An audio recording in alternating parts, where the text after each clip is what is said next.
ازيكم؟ اجازة عيد عليكم سعيدة كلكم يا رب. النهارده بقى نعمل وصفة قمر كده وسريعة ولذيذة وموفرة وهتشرفك قدام اي حد. عندي اي مادة دهنية انا شغالة بلية اللي هي دهن الخروف، انت اشتغلي باي مادة دهنية انت عايزاها.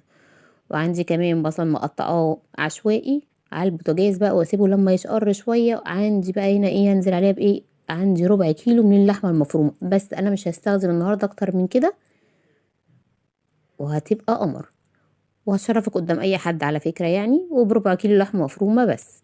هبتدي اللي انا اعصج اللحمة بتاعتي دي كده، هنزل عليها بس فلفل اسود، مش هحط ملح خالص دلوقتي.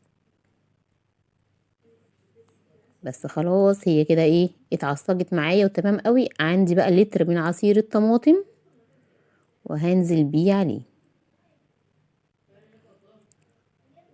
بس كده. وطالما نزلت بعصير طماطم عندي معلقة صغيرة من السكر عشان الحموضة، واسيبهم بقى لما يتسبكوا كويس قوي مع بعضيهم.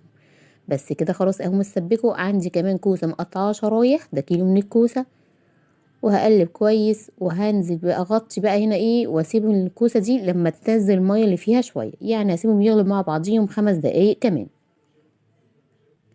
بس خلاص اهي بدات تنزل الميه اللي فيها. عندي ميه بقى هنزلها هنا وهنزل بالميه لغايه يا دوبك ان هي تبقى بسوى الخضار، مش هخليها تغطيه ولا حاجه، هي سوى الخضار.